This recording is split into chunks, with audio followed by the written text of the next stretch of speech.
Hi everybody, my name is Kathleen Sherman and my husband and I have a farm animal sanctuary called Lockett's Meadow.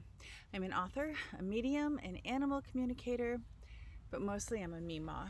My main goals in life are to take care of my animals and play with my grandchildren. But Spirit seems to think I'm here to spread its word. I've told Spirit there's been a mistake and I make a crappy guru and someone more into this should be doing the job, but so far Spirit doesn't care. So I've been ignoring the whole thing for a while now. But today, one of my friends commented while we were joking about Sharknado and land sharks online, and hey, this is 2020, anything is possible, because the level of bad has surpassed anything we've seen for decades. But if we take that stance that anything can happen, why not choose to believe that everything good can happen as well?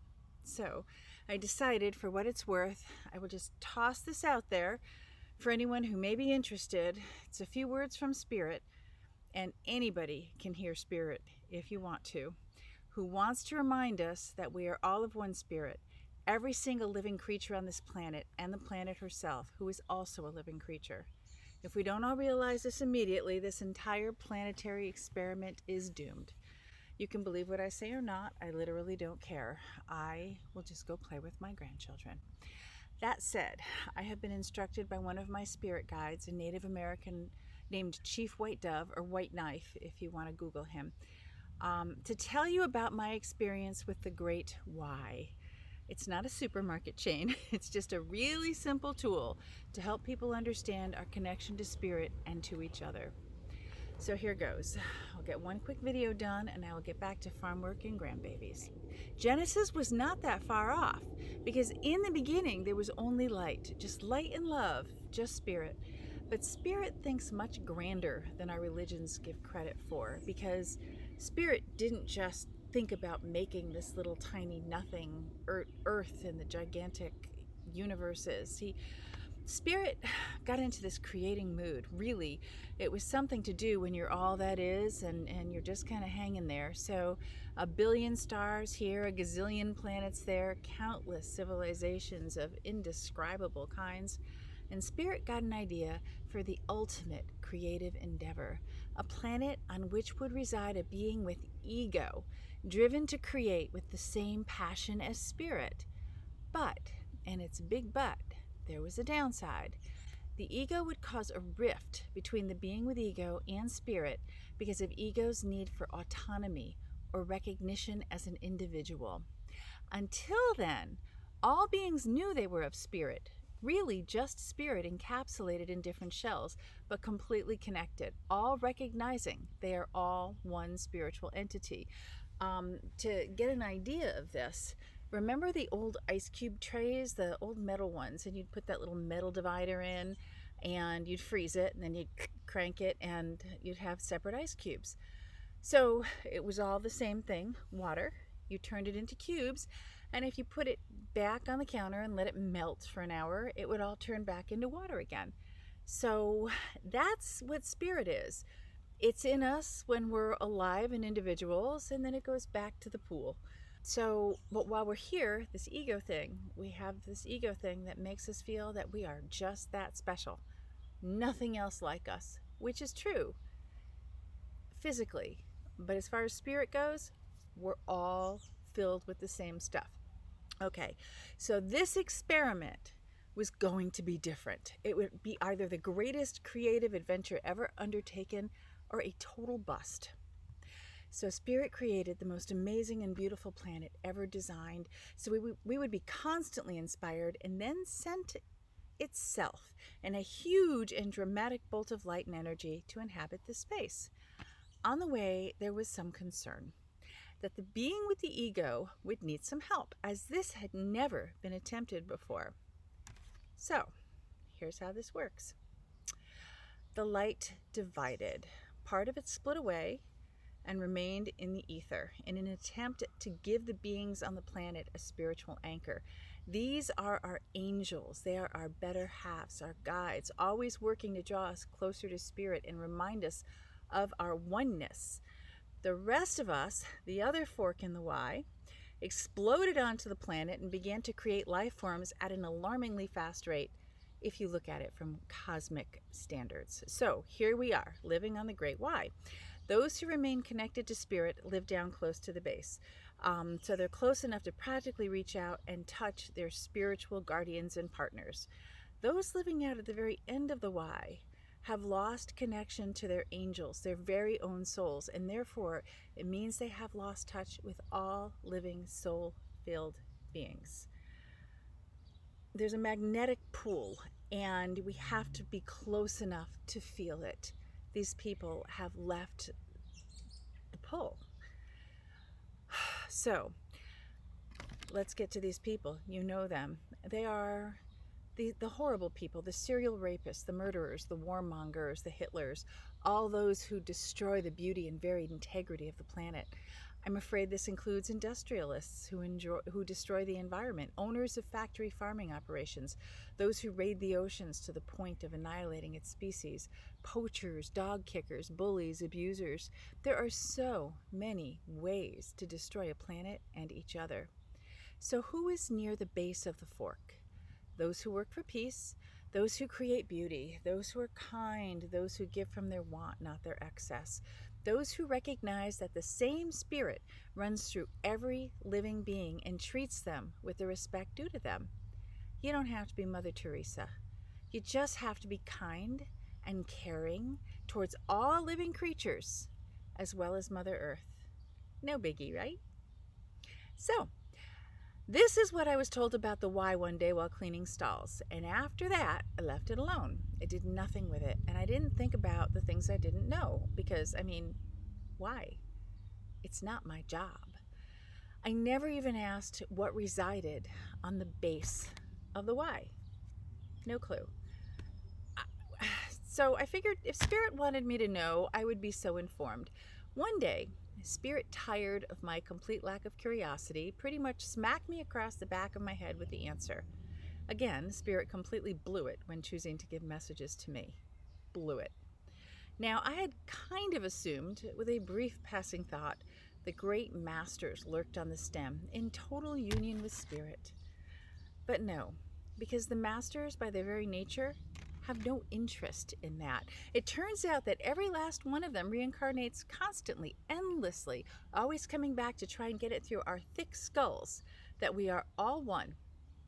And when we hurt each other, we hurt ourselves. So, who is really on the base? Are you ready?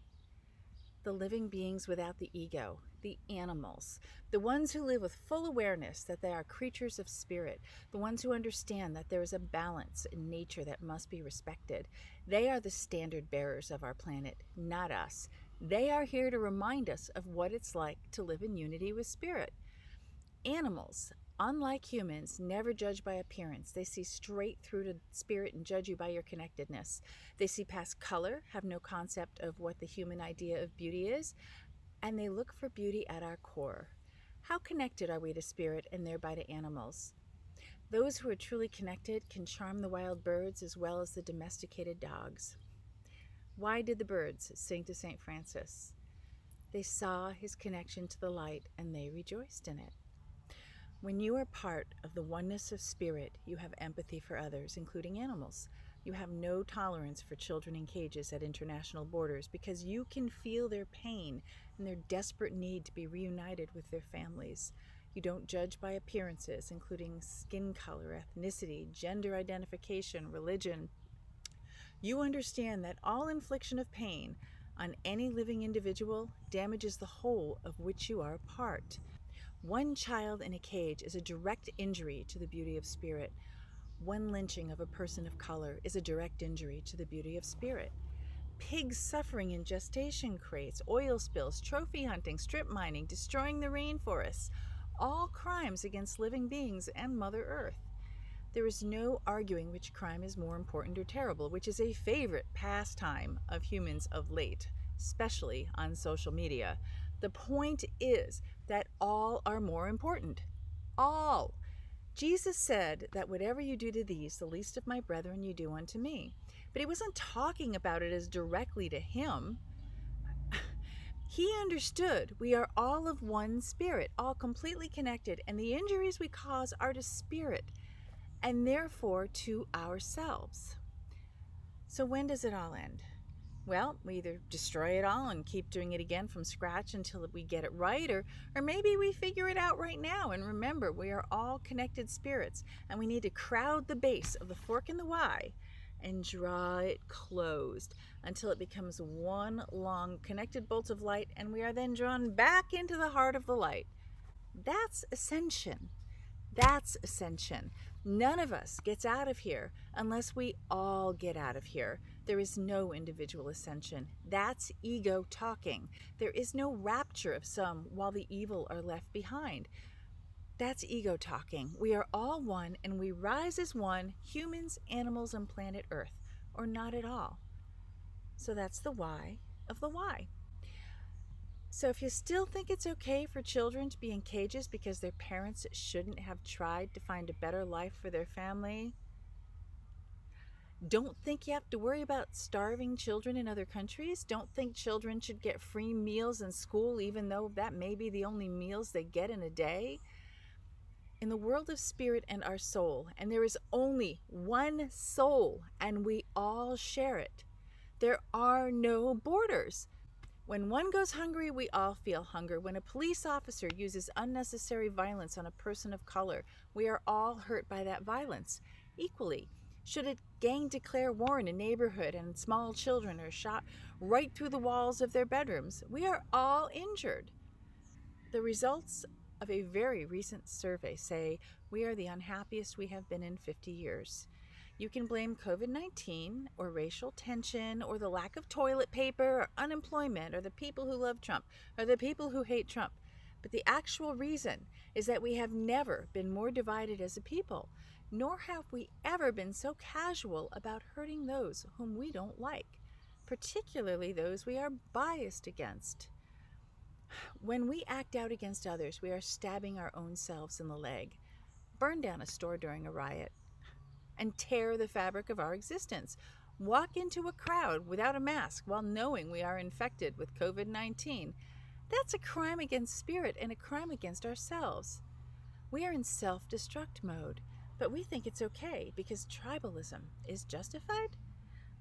We are more important than anyone else in our own minds, except the truth is we are everyone else and everyone else is us. All living on the why, all in desperate need of remembering we are one spirit. So I outlined this on the 20th of June when thousands of people gathered in the name of hate, chanting mantras of anger and division. Well, guess what? These people, we can't reach them. We can't. We waste our time trying, okay? They have drunk the Kool-Aid of anger and despair, fear and isolationism. They are blinded by loyalty to an idea of tribalism that must die in order for our planet to survive. How do we increase our chances of getting out of this intact, if ever? Well, Spirit's answer is this. The rest of us have to love, just love, to the best of our ability. We have to be kind, inclusive, and most of all, deeply connected to Spirit. The more of us clustered at the base of the Y, the closer the two forks will draw to each other. Those who have moved too far from the magnetic pull of their better half will draw closer to them. And while we can't reach those on that fork, their angels can. They're constantly cheering them on from the ether. They just need to get them a little closer before they can latch on and bring them back to the fold and make them remember they're a part of something huge and brilliant and wonderful. So, we can't ask anything of these lost and angry souls, and it sucks. But we can always control ourselves. We can always do better. We can always do more and do it for the sake of love and connectedness. And by doing so, we can bring the change that will lift all of us together.